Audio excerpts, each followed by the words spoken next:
Fala pessoal, tudo certo?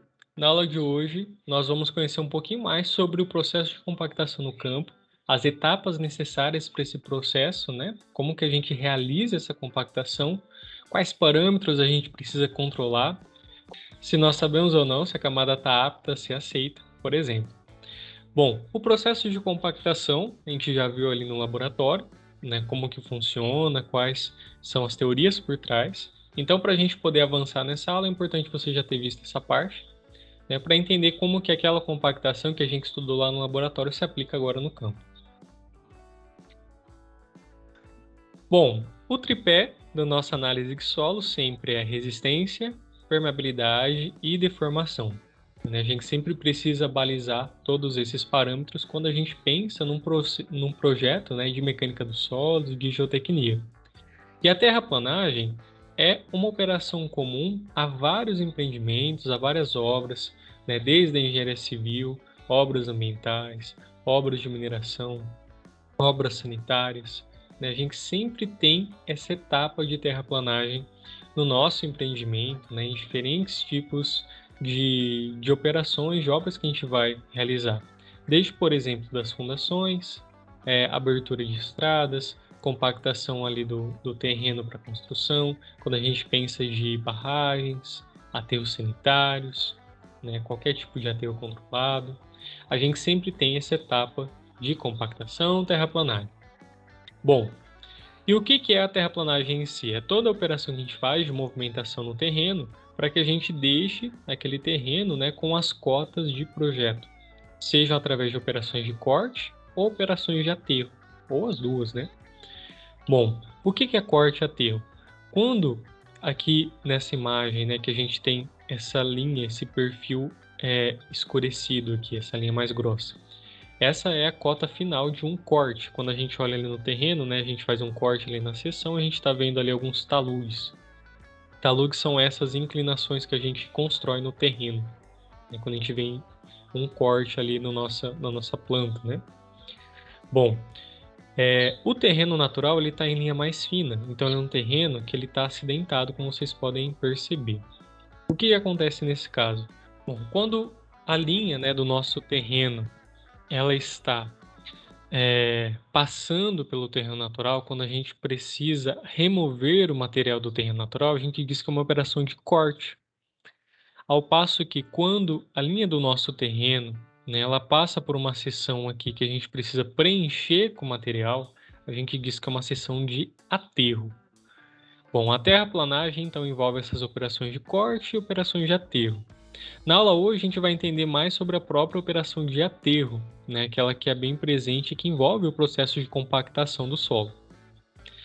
Bom, para familiarizar, né, a gente tem a representação ali em corte do talude, e em planta a representação de um talude é sempre assim, né, aonde essa linhazinha indica o topo do talude e a parte que não tem a linha indica a base do talude, o pé do talude.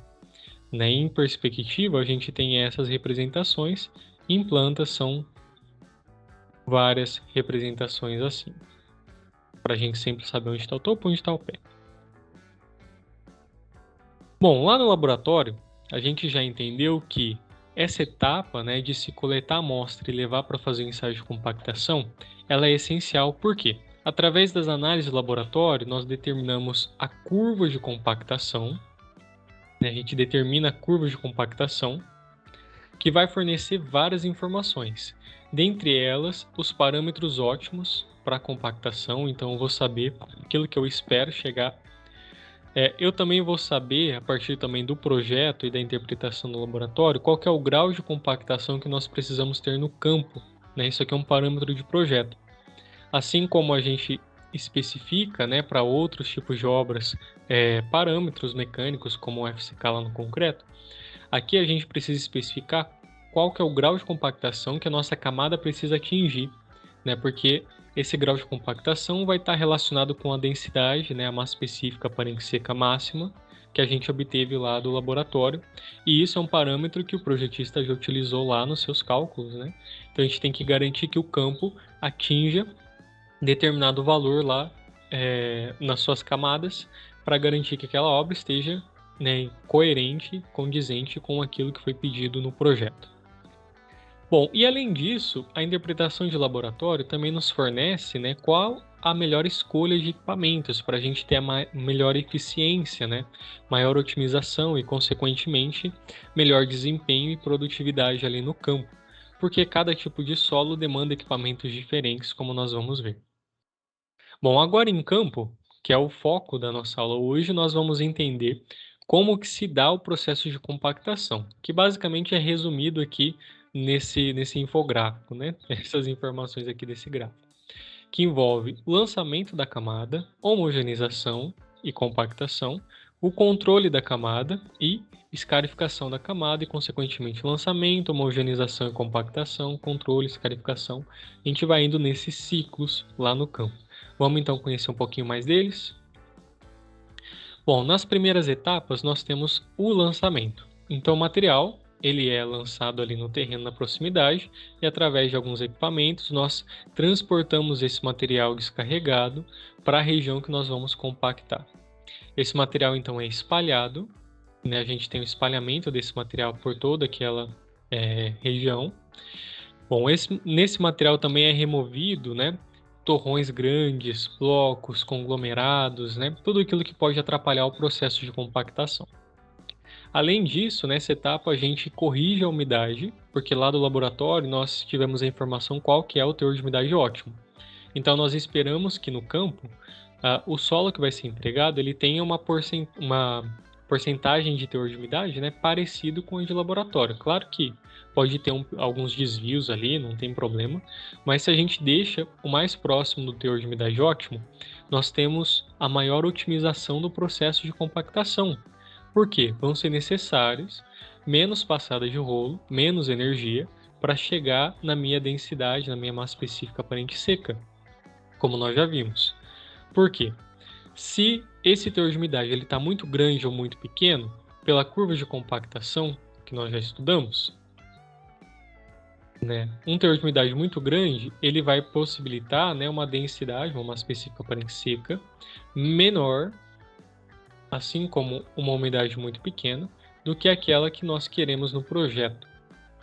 Né? Então, para chegar naquela de projeto, vão ser necessárias energias, um emprego de energia, né, muito maior, ou seja, mais gasto. Bom, depois que é feito nessa correção da umidade e homogeneização, é feito a regularização da camada, né, e o nivelamento também, de acordo com as especificações do projeto. Né, geralmente essas camadas, elas têm na ordem de 15 centímetros, 20, 25, 30, né? Tem camadas que podem até ser um pouco maiores, mas não é tão recomendável, porque conforme a gente aumenta a espessura, fica mais difícil controlar ali a compactação de todos aqueles pontos, né? Quanto mais espesso, mais a parte de cima só da camada vai ficar compacta e a parte de baixo acaba ficando mais fofa. Bom, geralmente esse nivelamento, né? Como a compactação ela vai abaixar, né, o volume ali que a gente vai ter, abaixar a espessurinha ali do solo, esse nivelamento ele é feito de forma que a camada fique entre 20 a 25% maior quando a gente lança o material, né? Ele vai ficar de 20 a 25% maior do que ele precisa ficar, porque na hora que a gente compactar, ela vai reduzir aí mais ou menos essa porcentagem. Em sequência, o que acontece? Bom, assim que a gente já fez o nivelamento, a gente vai com a compactação propriamente dita, de acordo ali com as recomendações de campo, né? Com o número de passadas dependendo de cada maquinário. A gente faz a compactação. E uma vez que a compactação está pronta, a gente já pode lançar diretamente a próxima camada? Teoricamente não, né? Não deveria, pelo menos. Por quê? A gente precisa certificar que aquela camada atingiu a compactação necessária. Como que a gente vai fazer isso? Através de alguma técnica de controle.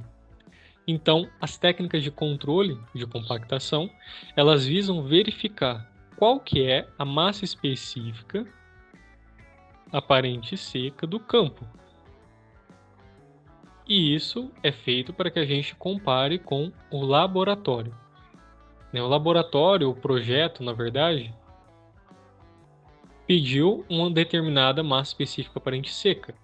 E a gente vai verificar se a condição minha de campo está próximo dessa de laboratório. Como que é feita essa verificação? Através de uma variável que chama grau de compactação. Esse grau de compactação é um parâmetro que a gente verifica, né, para garantir se está próximo ou não das condições aí que nós precisamos. Se tiver tudo certo, né, se estiver próximo dentro ali do grau de compactação pedido pelo projeto, a camada é aceita e a gente continua com a escarificação, né? Então a gente faz uma escarificação da camada. Lembra, né? A escarificação ela é feita através de ranhuras para que a gente possa ter uma melhor aderência entre as camadas, para fazer uma ligação entre as camadas. E aí a gente continua repetindo todo esse processo, né? De lançamento, homogeneização, nivelamento, compactação, controle, escarificação, quantas vezes forem necessários. Então, a depender ali da altura que a gente tem que ter final na seção, a gente vai ter 4, 5, 10 camadas, né, de compactação.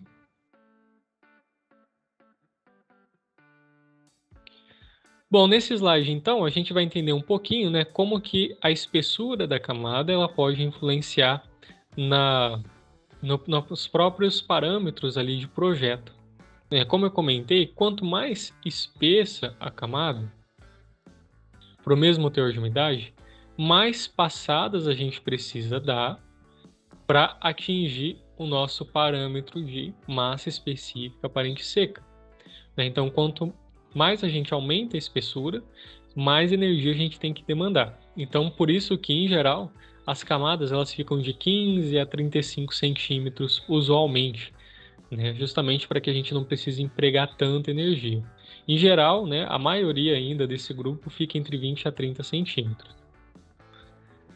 Bom, além disso, né, para uma mesma espessura, então se eu fixar a espessura, por que é importante a gente controlar o teor de umidade naquela etapa? Por quê? Como um material mais seco, um material natural, um material mais úmido, a gente vai ter uma quantidade de passadas diferentes, né, para atingir a mesma massa específica aparente seca do campo, né? Então, por isso é importante também controlar o teor de umidade, justamente para que a gente não tenha que utilizar tanto, né, empregar mais energia, passar mais com o maquinário.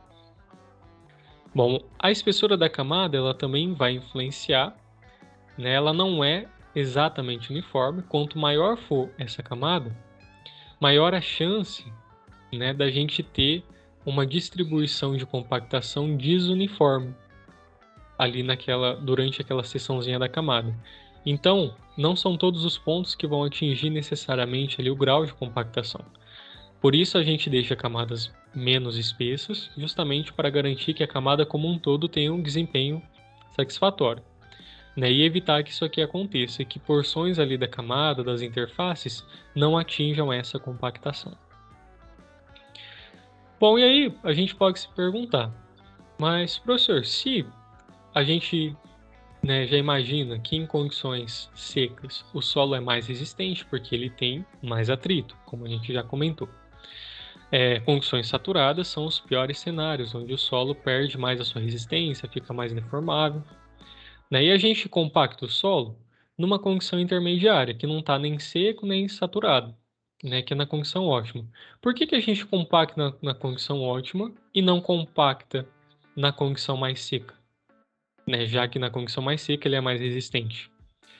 Bom, justamente porque, por o solo estar muito seco, fica difícil, né, a gente conseguir uma massa específica aparente seca muito grande, né, justamente porque a falta de água, né, atrapalha, nesse caso, né, atrapalha a gente ter uma maior densificação, justamente porque ele está muito atritivo, ele está bem mais resistente.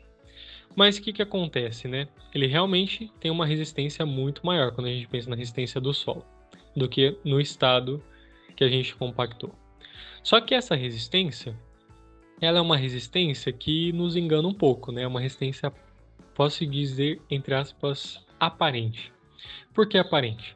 Porque qualquer oscilação no teor de umidade, né, como chove, por exemplo, já vai fazer com que essa resistência naturalmente diminua, porque ele já vai sair da condição seca. A gente pode dizer, então, que na condição de compactação, quando a gente utiliza, né, essa condição aí do ponto ótimo, inclusive para fazer os ensaios de laboratório, né, e tudo mais, a gente tem uma região que oscila menos, né? A gente tem um controle ali no campo, né, daquilo que vai acontecer nos projetos, uma região média, entre aspas, né, mas que também oscila menos, né? A gente tem um controle maior de variação de parâmetros. Então, esse é um dos motivos que a gente utiliza para poder escolher esse ponto ótimo na hora de fazer a compactação. Bom, existem diferentes materiais, né, diferentes tipos de solo, e cada tipo de solo, em geral, requer um equipamento diferente, né, um equipamento mais especializado para sua compactação. E por que isso? Porque cada material se comporta diferente, como a gente sempre fala na disciplina, né? Os solos são únicos, seus comportamentos são variados. Aqui tem algumas recomendações extraídas do livro de obra de terra do professor Faisal Massad, né? Onde aqui está descrito o rolo pé de carneiro, rolo pneumático e o rolo vibratório, né? São aí os principais equipamentos que a gente tem. E cada um tem algumas recomendações para os tipos de solo. Vamos entender um pouquinho melhor então. Bom, para detalhes, a gente tem basicamente dois tipos de equipamento mecânico. A gente vai falar mais dos mecânicos aqui para as obras em geral. O primeiro deles é o soquete mecânico, aplicado por uma gama de solos, né? Ele é o mais aplicado, assim, conhecido, né? Para vários tipos de solo, mas sobretudo para solos que têm uma granulometria mais mista, né? Mais fina, justamente porque ele vai, através do seu impacto, compactar os terrenos, né? Mas ele é feito mais para detalhes e pequenas intervenções. A gente tem as placas vibratórias, que também são para detalhes e pequenas intervenções, mas já são mais destinadas a solos granulares, né? Solos mais arenosos, britas, pavimentação, né? Principalmente para reparo de pavimentação, funcionam justamente por vibração. Né? Então é diferente da compactação por impacto e a compactação por vibração. São dois mecanismos diferentes. Vibrações, em geral, se dão melhor com solos que são mais granulares. Impactos se dão melhor, em geral, para materiais que são mais finos. Agora, nos equipamentos maiores, nós temos aí os rolos dentados, conhecidos também como rolo pé de carneiro. Justamente, ele tem esse nome, né, por conta desses dentes. E se a gente prestar atenção até na natureza, né, nas nossas atividades, as regiões aí com sítios, criações de gado, né, são onde o gado transita, principalmente, por conta do galope ali, né, dos animais, a gente tem já uma compactação natural daquele terreno, né, inclusive para a agricultura isso chega a ser um problema. Mas nas obras, né, se inspirando aí nesse próprio processo que acontece, né, a gente desenvolveu esses rolos que têm esses dentes justamente para simular um impacto, né? Então esses solos os solos empregados, né, nesse caso, são solos de granulometria mais fina, justamente porque eles funcionam melhor com esse impacto. Já o rolo liso, que muitas vezes também é um rolo vibratório, ele é utilizado mais para acabamento, né, e também principalmente para solos de granulometria mais grossa, justamente porque esse aspecto daí da vibração vai auxiliar na acomodação ali das partículas em solos arenosos, britas, material de pavimentação. Também nós temos os rolos pneumáticos. Os rolos pneumáticos são muito utilizados em pavimentos, né? Então, na parte aí de asfalto, principalmente, né? Para fazer a compactação ali das camadas de asfalto. E também em regiões onde o terreno não pode sofrer muita vibração, então perto de ponte, né? Ali próximo a taludes, em regiões aí que a gente não pode ter muita vibração. Mas eles são mais empregados para solos mais granulares e também, principalmente, né, acho que a maior aplicação aí deles é para a parte de pavimentação. Além disso, no processo de terraplanagem, a gente tem outros equipamentos, como os caminhões-pipa, né, que vão ser encarregados aí no transporte, na aplicação da água, né, para poder fazer o controle ali do teor de umidade, caminhão caçamba para o transporte, a moto niveladora, né, também para fazer os aspectos aí de terraplanagem, pá carregadeira, retroescavadeira, mini retroescavadeira, que é muito versátil aí nas construções, né? Então, uma obra de terraplanagem envolve aí todos esses equipamentos. Bom, já entendemos então os processos no campo, já entendemos a escolha de equipamento, né, como que a gente escolhe o equipamento para cada tipo de solo. Agora falta a gente entender como que a gente controla a compactação, como a gente sabe se a camada que a gente executou está em acordo com o projeto. Como eu comentei anteriormente, nós temos uma variável que é o grau de compactação, que é a variável principal para nos dizer isso. E o que é este grau de compactação? O grau de compactação é uma relação, né, uma razão que a gente tem entre a massa específica aparente seca do aterro que está sendo construído e a massa específica aparente seca máxima do laboratório, né? Então, das condições lá da curva de compactação. Por ser uma razão, isso aqui vai virar uma porcentagem, né? Então, o grau de compactação é uma porcentagem que a gente tem. E esse grau de compactação é uma escolha do projetista. Em geral, ele varia entre 95% a 100%, né? Ficando aí principalmente 95% e 97%, porque 100% é um pouco mais complicado, mas pode acontecer também da gente exigir em projeto isso, quando o controle é mais rigoroso. Mas a maioria dos casos é 95%, 97%, 98%. Então a gente sabe que o campo, a minha camada, ela tem que atingir pelo menos essa porcentagem do laboratório, isso que indica o grau de compactação. Então, se o meu grau de compactação de projeto é 95%, eu sei que no campo a camada tem que ter pelo menos 95% do valor de laboratório. Se ela tiver 90%, não está nos parâmetros aí de aceite. Se ela tiver 98%, aí já está, porque o aceite nesse exemplo é de 95%. Bom, e como que a gente calcula? O laboratório a gente já vem, né, lá do ensaio de compactação. E como que a gente calcula a massa específica seca no campo? A gente tem que tirar a amostra e levar para o laboratório? Olha, até pode, mas isso vai demorar, né? Se a gente pensar que toda camada tem que ser feita, a gente não pode esperar 24 horas para lançar a próxima, senão as obras iam demorar muito. Então a gente precisa utilizar métodos mais rápidos, né? Métodos aí mais expeditos, métodos de campo, para poder calcular esses parâmetros. Lembra que a massa específica seca é um índice físico, né? Aparente seca, que também pode ser obtida, né, pela relação entre a massa específica natural do campo dividido por 1 mais o teor de umidade. Então a gente tem ensaios de campo para determinar a massa específica aparente seca, como os ensaios de cilindro de cravação, frasco de areia, balão volumétrico, densímetro nuclear, método de Hill, para calcular esse parâmetro em campo, e o teor de umidade de maneira mais rápida, conhecidos principalmente o speed test e o método da frigideira.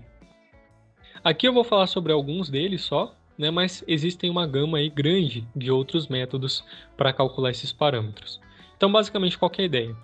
Eu faço esse método de campo para calcular esses dois parâmetros e calculo por essa relação qual que é a massa específica aparente seca da camada e comparo então com o meu projeto para saber qual que é o grau de compactação que tem aquela camada para verificar se está de acordo com o grau de compactação exigido do projeto.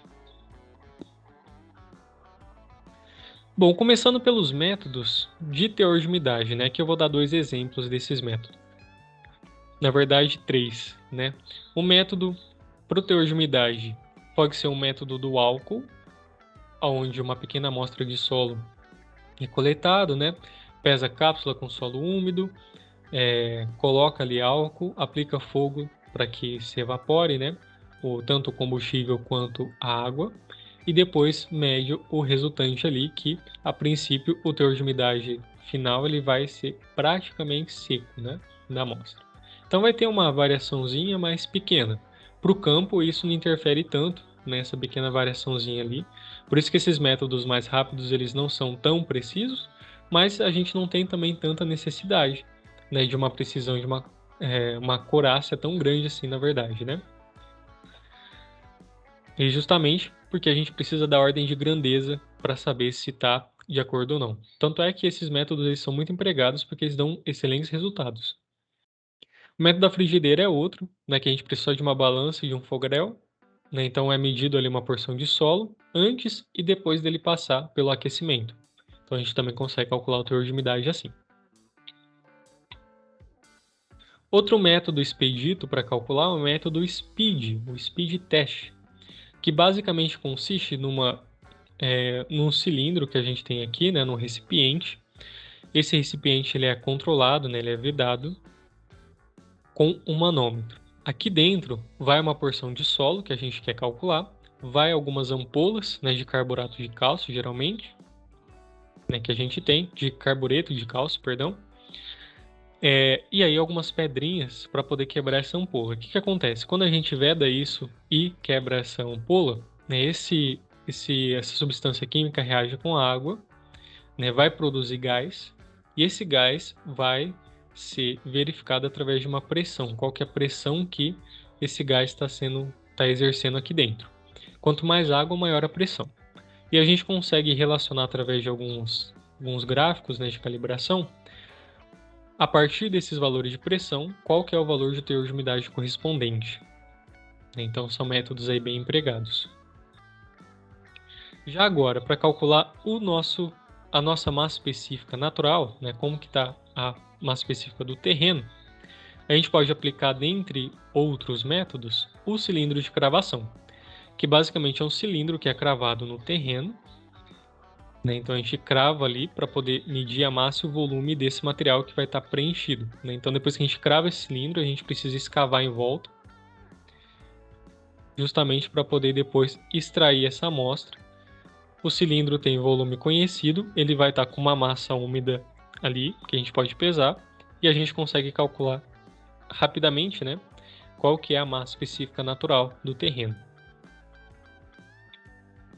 E outro método que é muito empregado, vou dar um pouquinho mais de destaque para ele, que é o método do frasco de areia. Bom, esse método do frasco de areia consiste também, né, em alguns procedimentos para se calcular a massa específica natural. Vamos entender então, né, como que isso é feito. Basicamente, a gente precisa de um frasco de areia que já vem calibrado do laboratório. E aí, essa areia que está dentro desse frasco é uma areia de granulometria conhecida, né, e de propriedades conhecidas. Então, a gente já conhece dessa areia que fica dentro do frasco. Conhece a sua massa específica, conhece quanto que tem em todo o sistema, né, do frasco com areia junta. Né, esse frasco é constituído, então, por essa região que tem areia e por esse duplo cone aqui que a gente tem, né? E ele possui um registro no qual a gente controla, né, o fluxo de areia que é despejado. Então, qual que é a ideia desse ensaio? A gente escava uma região no terreno onde a gente quer aferir, né, deixa nivelado, na verdade, ali a região que a gente vai fazer o ensaio, escava ali um certo volume, retira esse material, né, esse solo que estava aqui a gente retira e pesa, né, tira a massa dele, que é o solo úmido do terreno. O frasco de areia ele é usado para a gente calcular o volume que tinha nesse furo, porque esse volume é irregular, né, ele não é um cilindro bonitinho, ele geralmente é irregular. O que a gente faz? A gente abre esse registro, a areia vai cair e vai preencher aqui e aqui. E fecha o registro, depois que preencheu. Quando fecha o registro, a gente pode pesar esse conjunto aqui de novo, só que sem esse solo, né? Então a gente vai ter a massa que a gente chama de massa final, que é a massa que saiu do registro, que não está mais ali dentro do frasco. Então a gente tinha uma massa que era inicial, que é a massa do frasco, e tem uma massa que é final. Quanto de areia ficou ali despejado? Então é a diferença entre a massa inicial e a massa final. Só que tem um pouco de areia que ficou aqui dentro, né? Que não está no buraco. E esse tanto que tá ali no cone, a gente chama de massa do cone, né? E ela já é conhecida. Eu sei quanto que esse cone comporta. Por quê? Eu sei qual que é o volume dele e sei qual que é a massa específica da areia, então eu consigo ter a massa do cone. Para eu saber a massa que realmente está ali no furo, a massa que ficou aqui no furo, eu faço a massa total, que tinha de tudo antes de fazer o ensaio, menos o que está no cone, menos o que ficou dentro do frasco. Assim eu consigo saber quanto que está no furo. E para que isso é importante? Porque se eu sei a massa que está no furo e eu sei qual que é a massa específica da areia, eu sei qual que é o volume do furo. E é isso que eu preciso nesse ensaio, calcular esse volume. Né? Então aqui a gente tem as etapas do ensaio, onde a gente fez ali nivelou o terreno, né? Escavou o buraco, tirou a amostra desse buraco, né? Levou para pesar essa amostra, né? Tirou o peso dessa amostra de solo. Então a gente sabe qual que é a massa desse solo úmido. Bom, colocou ali o frasco de areia, abriu, né? E aí fez aquela medição anterior, como eu tinha comentado com vocês. E aí a gente descobre qual que é o volume do furo por esse cálculo anterior. Tendo a massa do solo que está no furo e o volume desse furo, a gente sabe qual que é a massa específica do solo do terreno que a gente está calculando, né? Ou seja, do solo da camada. Porque o volume do furo é o volume que essa massa ocupava.